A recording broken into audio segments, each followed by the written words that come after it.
We had technical difficulties, so now we're back on the air. So your question to me was, am I going to be burning jerseys in reaction to free agency? And the question is, or the answer is no. I just wrote a post actually at 87sportsfans.com that all this hatred for Kevin Durant, just everybody shut up, because we created this. We made this environment. Every time somebody takes a swipe at Kobe for only having 5 rings, for every time you criticize Charles Barkley for never winning a ring, every time fans try to hack at an NBA player's legacy, their career, their body of work, whatever you want to call it, and you want to hack on them for never winning a ring, you made this need to win a ring. Yeah, absolutely, because it's adding to the legacy. You need that, but everyone's going to get pissed off when you leave. I don't know. Whatever. Get pissed off. I think it's got to be the homers that are getting the most mad about this stuff. I think the LeBron thing, the decision, pissed a bunch of people off. But when it comes down to guys like Kevin Durant and everything, I mean, everybody's speculating. That's what's. I mean, if anybody's driven, you know, the rumors, it's been the fans about, oh man, the fantasizing. What if he played on this team? What if he played on that team? And how it all would work out. And then it actually happens, and everybody's mad about it. Yeah, but back up. I mean, why do you think LeBron left Cleveland, right? He'd been to the finals with the Cavaliers because he knew he needed to win a ring, and he didn't think that those Cavaliers would get it done, right? So he gets his friends together, and he goes to South Beach, okay? And then he wins a couple of rings. But guess what? That wasn't enough for us, because now it was that he gamed the system. Right. Yeah. You know, it's not enough, because you got you've made a super team. It's not the same as Magic or Michael or Larry or Russell or West or any of the old school guys. So then he went back to Cleveland, and he won a championship in the most satisfying way possible. I don't know the man, obviously, but I think by looking at the emotion that he expressed after winning it, I don't think anybody will disagree with that take. And, Durant, if he had stayed at Oklahoma City, then and won one, I'm sure he would have felt the same thing as LeBron this year. But if you ask me, it tells me that he knew there was no chance of Russell Westbrook staying. And if that was going to happen, then he got out on the first flight out. And that's what you have there. Yeah. Yeah, and like I said, whatever, man. I'm just cool to see more entertaining product out there on my television, on the ball court, just because, hell, that's what it is. It's entertainment. Don't get mad and get stupid about everything. But people are going to get mad and stupid because MLB trade deadline is coming up here, sir. And there's going to be some guys, switching teams. Carlos Gonzalez out in Colorado. That's a big name people are talking about. Another one, looking at least Minnesota. It's a very thin starting pitching market. So whoever's a quality pitcher, best bet that those GMs are going to be getting a lot of phone calls, and probably one of those teams going to be the Twins. Irvin Santana, maybe not necessarily one of the greatest starters out there right now. Dealt with that PED suspension, I believe it was a year ago or 2 years ago. He's going to be a guy on a bunch of teams' lists. I know the Cubs are looking to add some starting pitching. You look at the Red Sox. And just their need for a 4th and 5th spot in that rotation, something to focus on, and build up a little bit. So apparently, Red Sox have been scouting the Phillies. They're looking at Jeremy Hellickson, former Tampa Bay guy. Okay, and it took a little while. It dealt with some injuries before he was able to finally come back here and actually start making a case for himself. But I mean, you look at him, you look at a guy like Hector Santiago, who's getting hot at a perfect time with the Angels. And maybe the Angels aren't shopping him for whatever reason. I mean, that's probably one of the biggest surprises to me is the Los Angeles Angels, where they're going to be as far out of it as they are right now, yet still be, hesitant to move guys like Hector Santiago, like Yunel Escobar, who is a fantastic utility fielder. That's another guy that might be a good fit for the Royals. But it's also rumored for the Mets before the Jose Reyes thing. Yeah, and I mean, honestly, he's still a good fit for the Mets. You know what I mean? The Mets are a good fit. The Royals, the Giants, those are all teams that could use a versatile infielder, because right now the Giants are getting decimated by injuries. Same thing with the Mets. And for me, the Mets are one of the teams I'm excited to see what they're going to do. I'm not sure if they're going to be pulling any big moves, but you don't really necessarily have to pull the big move when you have a starting rotation that they do. You know what I mean? That's why everybody else in the league is looking for that extra starter, because they need the pitching. They really don't need it. You know what I mean? Matt Harvey goes to the DL. They're like, yeah, fine, we'll deal with it. We got Zach Wheeler coming back in a minute, and everything else that's going on there. So just picking up a guy like Yunel Escobar could make a big deal for a team like the Mets or the Giants. Oh, I totally. What do you think the Mets are doing? Well, I think with Jose Reyes, I think they might stand pat now, even with Matt Harvey going down. No, I'm telling you, this is. I know this team, and last year the moves that they made were an anomaly. Getting Cespedes was an anomaly. Yeah, I know it was, but I'm telling you, it's not the Moneyball mentality. I don't think they're going to make any moves. You gotta add something. It's a trade deadline. You gotta be active. But you brought up the Angels, so I went and looked at their salary situation. Not that there's a cap in baseball, but just to see who they're tied to. They only have 3 players right now signed. Well, 4 really signed past 2017. That's Pujols, Trout, Andrelton Simmons, and Houston Street. And the money they're paying Texas to pay Josh Hamilton. Right, and that's a team option for 2018. Did you know that Albert Pujols, as we sit here and speak right now, is 36 years old? Did you know that he's signed until 2021? And did you know? Oh, yeah.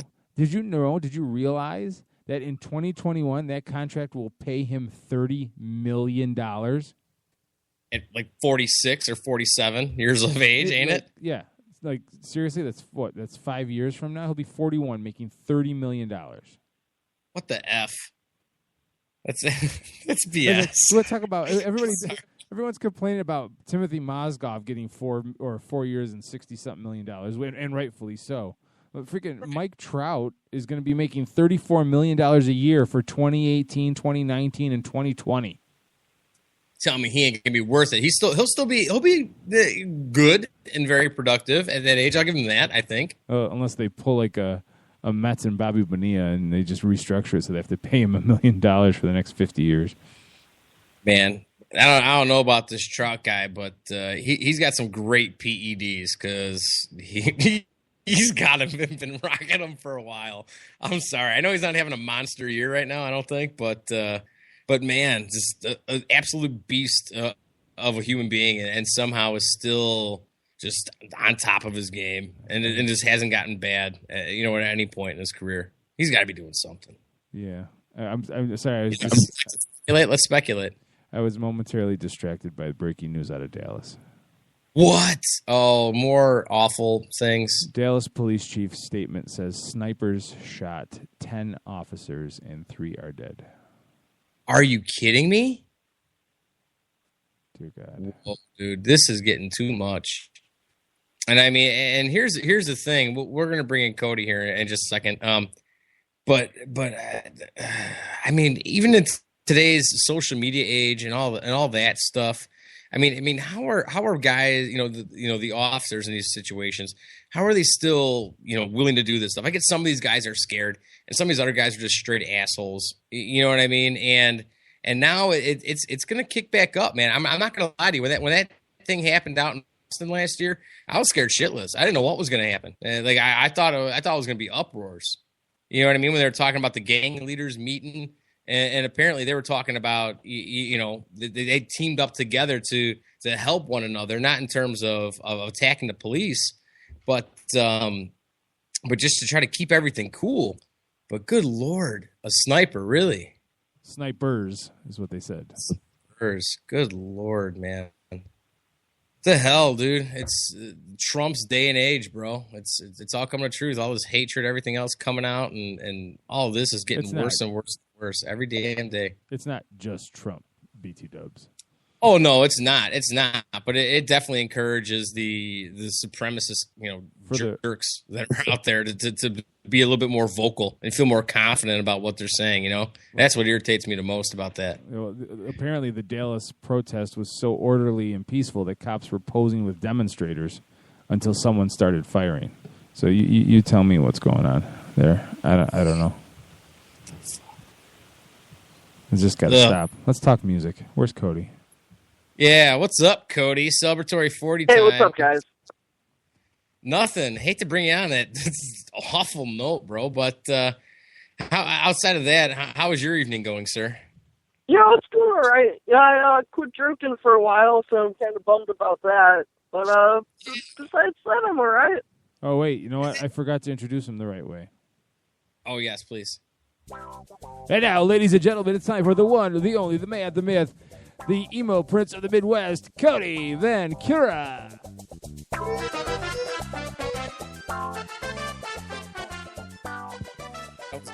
Hitting the stage. And I love that so much. Yeah.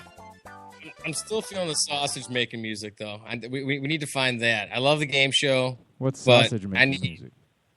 You've seen Seinfeld, right? No. Well, yeah, but I don't know what you're talking about. Come on. You're an East Coaster. Yeah, so Seinfeld, there's a scene where Kramer and Newman are there in the kitchen. They're making the sausage, and Jerry's going through the training from the Mandelbaums, and he comes in. What's going on in here? And there's like goofy Kramer, like spinning around dancing in his shirt, and it's like some kind of creepy sausage making music. I love it. Hold on.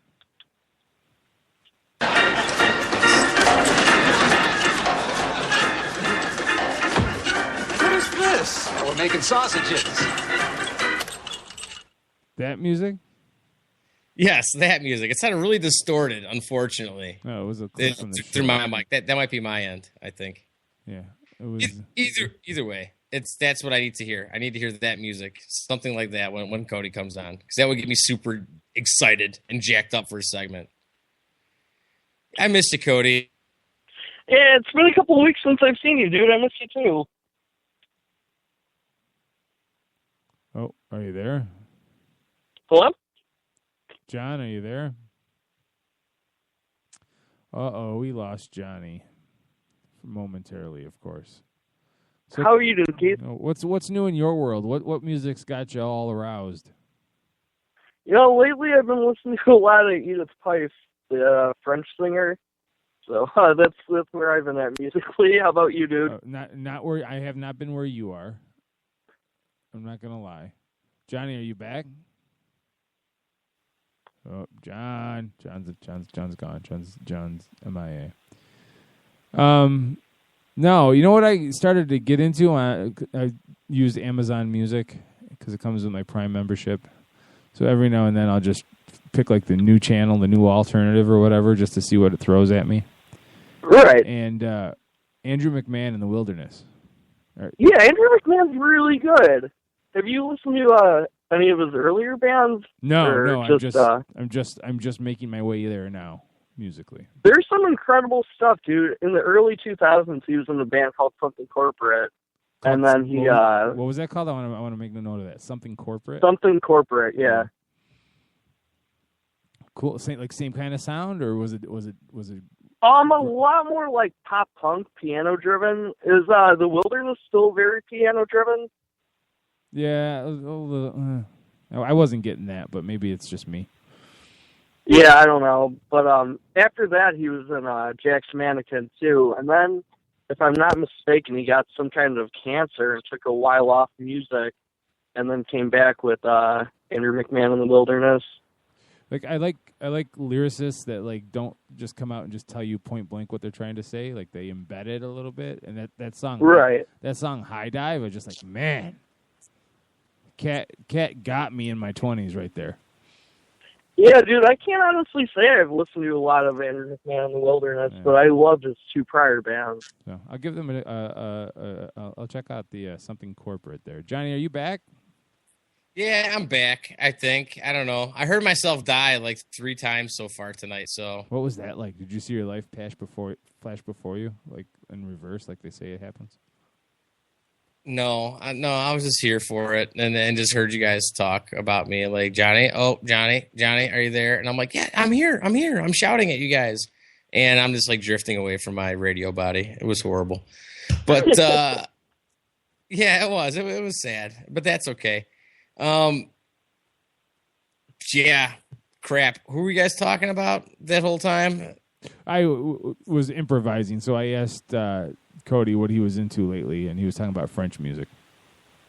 Oh, ew. And where would that go? Because you got excited about music there for a second. I like it when Keith gets excited. Well, I just mentioned that I, through Amazon Music, was starting to listen to Andrew McMahon in the Wilderness. And Okay, yeah, no, I've heard about that. Yeah, that's just, he asked me where I was, what was new to me musically, and that's what it is right now. You all caught up now, Johnny boy? Yeah, I feel better about the conversation that existed when I wasn't on the radio because I died. What new music is getting you aroused besides the new Pixies album that was announced? Ooh, yeah, that's pretty exciting, to be honest. I'm an enormous Pixies guy, but when it comes down to it, new stuff, not necessarily anything that's going to jump off at me. I've been really into. Here's a perfect experience I had the other day, Coty.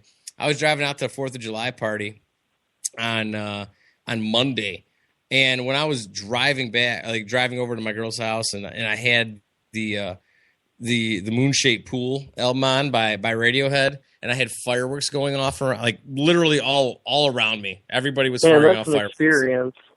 It was absolutely one of the most enjoyable rides I've had in quite some time in my car. And I'm a guy that likes some windshield time. You know what I mean? I like cruising around, smoking a cigar, whatever it takes, and it's, that was very, very, very fun for me. But what's got to be fun for this guy, Omar Rodríguez-López, Mr. Mars Volta guitarist there, also guitarist of At the Drive-In, signed a record deal with Ipeca. I don't know, some kind of Ipeca Records, and he's gonna be busting out a bunch of albums. I mean, it's July 7th, and he's gonna release 12 albums before the end of the new year. What insane, the hell dude. That's crazy. I think it's cool he's going to be releasing so much music. I'm just worried that a lot of it's going to get lost in the shuffle. I mean, like, as soon as you start getting into one album, like, he's going to drop another one. And I'm scared that, like, none of these albums are going to be regarded as classics because it's just going to be so much. Yeah. I mean, obviously it's a social media ploy. You know what I mean? I mean, well, first off, I'm not sure how many tracks these are going to be. Let's see. New album every 2 weeks starting July 15th. Sworn Virgins comes out. And the last one's going to come out on December 16th. Some Need It Lonely. The thing for me, at least with him, is that I'm curious to see if these albums are all going to have different sounds to them. You know what I mean? Yeah, I'm interested in that too. Yeah. And like, I don't know. Do you know much? I mean, does he write a lot of his own lyrics, or is this something where he's just going to be doing the guitar part, someone else going to be singing? Is it going to be like audible stuff where all it is just like ambient music? Any idea as to kind of some of the insights into what's going to be on some of these albums? Man, as much as I know is as much as you know. All I know is that he's putting out these albums. That's all I've heard. So I think it'd be cool if he drifted away from the sound of, like, At the Drive-In and Mars Volta. And, like, I know he's done, like, Spanish guitar, like, solo stuff too, so we'll probably incorporate a lot of that. But I'd like to, like, I don't know, I'd like to hear him do a folk album or a blues album or country, like, do all the styles. What does he have to lose? Yeah, and he's a crazy guy too, man. He's up there. He when he plays guitar, he feels it. He's always jamming. He's swirling his hips around, doing his thing. And I think your Spanish album's right here for you. It's smack dab in the middle. September 23rd, El Bien y Mal Nos Une. I don't know. I'm bad at that. I speak in terms of foreign languages. I'm pretty much down to Eastern European. That's where I'm kind of stuck. And Corazones, that's coming out July 29th. I could say that one without sounding like an idiot. Yeah. Sounded good. You sounded good, dude. You sounded like a true Hispanic boy. Huh? Yeah, how about that? Zopampan. How about that? November 18th. He does have a few Spanish titled albums here, but yeah, that'll be cool. I mean, do you think it's going to be cool that Justin Timberlake's going to do a Woody Allen film? I mean, Woody Allen's got a movie coming out July 22nd, Cafe Society, and I guess he's got a follow-up to it. It's going to have Kate Winslet, Justin Timberlake, Juno Temple, and unfortunately, Jim Belushi, Chicago guy. Man, does he ever overstep his boundaries, that gentleman? You know, I love Jim more than I ever loved John. But when it comes to this movie we're talking about, I've lost a lot of respect for everyone involved, like with Justin Timberlake and Kate Winslet. I thought that Hollywood was pretty much going to blacklist Woody Allen, and now with all these high-profile names working with him, it's very upsetting. Yeah. Oh, yeah, absolutely, too. Yeah, I mean, you think about that, and just like going off the facts of what's out there on Woody Allen, man. You know, it's I don't know. You would think everybody's so about standing up for something. You know what I mean? That's what the whole social media age is about. You know, get your voice out there, say what you want. Everybody hears your thoughts. It might not be how you act, but it's, you know, what do you want to, put out there for yourself. And a lot of these guys are always, they take up all their causes. They put them all up on Facebook, on Twitter, and Instagram, and everything else. And now, with Timberlake, I want to give him what's his nickname? Does he have a nickname, by the way? JT. That's just JT. That's lame. It's not half as cool as JTT. Yeah. No, you don't like my JTT joke? You know who JTT is? That's a good one. Jonathan Taylor Thomas. Come on. No. Oh man, I didn't even get that. I'm sorry. Oh, how dare you? You're obviously familiar with Jonathan Taylor Thomas, right? Oh yeah, the best of the boys from Home Improvement. Yeah, see, you got it. All right. Yeah, no, but yeah, no. See, Keith might appreciate my hatred for Jim Belushi. Not that I necessarily hate the man, but I had goddamn enough of him because he's a Chicago guy. So he's at all these Cubs games. He's at anytime the Blackhawks win a ring, he's out there. He's one of the first clowns to be throwing up the trophy over his head. And if everybody knows, you don't throw the Stanley Cup above your head unless you've earned it. You can maybe lift it up to your shoulders, but it stays below your chin. You know what I mean? It's one of those kinds of deals. And he has no problems going through there, just lifting up above his head. I don't know. That bugs me. I don't know, Johnny. There was a failed tattoo idea I had a few years ago. It was going to be a portrait of Jim. It was going to say, "John is dead, long live Jim." Oh, God. I'm so glad you didn't get that. I really regret not getting it. You still got time, buddy. We know some tattoo artists, so you might be able to pull that one off. So let me ask you this. We post a bunch of stuff there on the Celebratory Forties page on Facebook, and one of the things I don't think I posted. I'm not sure if you did either. But you did send it to me before the show here. Big Frida ordered to live in a halfway home and undergo drug testing after breaking bond. The Queen of Bounce also still faces 10 years in jail and a $250,000 fine. Apparently in March, Big Frida pled guilty to theft of government funds stemming from illegal use of housing vouchers and falsely reporting her income. She posted a $25,000 bond. But now the Queen of Bounce is back in more trouble after violating her conditions of her release, having tested positive for drugs. The singer-born Freddie Ross has been ordered by the U.S. District Judge to live in a halfway home, undergo frequent substance abuse testing, and apparently during regular drug testing in April and May, tested positive for the marijuana. Let me ask you this, sir. Why do we care about Big Frida? This was a huge hit for the trans community, dude. Like, besides, like, Laura Jane Grace, like, Big Frida's probably the second largest, like, trans, musical artist. She opened up for Death Cab for Cutie a few years ago on their tour. Really? She has her own, yeah. And what kind of music is it? Obviously, the queen of bounce. It's hard to explain. Bounce music, she made the whole genre herself. It's like really, really, I can't even explain it, man. It's, I wouldn't say it's like hip hop, and I wouldn't say it's like EDM. It's like a cross between the two. And it's just like super heavy beats and like super catchy, hooky choruses and drops. It's fun music. It's good. It's not dubstep. She actually put out one of my favorite singles of the year with Tia called "Eye of the Needle." I love Big Frida, and I think this is really going to hurt her and a lot of other people surrounding her.